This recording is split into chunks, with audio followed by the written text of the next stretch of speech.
Hello everyone, আজ আরও এক এনএফও অ্যালার্ট নিয়ে চলে এসেছি।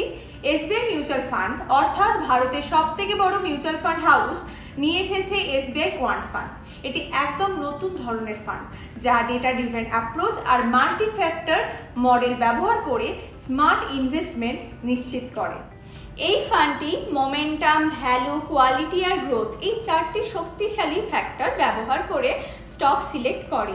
এই রুল বেসড মডেল বাজারের উত্থান পতনের সাথে মানানসই পারফরমেন্স দেয় এবং ইমোশনাল বায়াসকে এড়িয়ে যায়। SBI quant fund active fund আর প্যাসিভ ইন্ডেক্স ফান্ডের মধ্যে একটা স্মার্ট ব্যালেন্স তৈরি করে। যারা ফান্ড ম্যানেজারের উপর পুরোপুরি নির্ভর হতে চান না কিন্তু একেবারে প্যাসিভ ইনভেস্টমেন্টও পছন্দ করেন না, তাদের জন্য এটি আদর্শ। কোয়ান্ট ফান্ড আজ বিশ্বব্যাপী জনপ্রিয় কারণ এগুলি সায়েন্টিফিক মেথড স্ট্যাটিস্টিক্স ব্যবহার করে রিটার্ন অপটিমাইজ করে। ভারতের বাজারে ইতিমধ্যেই 10টি অ্যাক্টিভ কোয়ান্ট ফান্ড রয়েছে, আর এসবিআই কোয়ান্ট ফান্ড এই লিস্টে একটি নতুন এবং নির্ভরযোগ্য সংযোজন। তাহলে বন্ধুরা, এসবিআই কোয়ান্ট ফান্ডে ইনভেস্টমেন্ট করে আপনাদের ইনভেস্টমেন্টের ভবিষ্যৎকে স্মার্ট রাখুন। এই বিষয়ে আরও জানতে আজই যোগাযোগ করুন নিচে দেওয়া ফোন নম্বরে। Stay invested.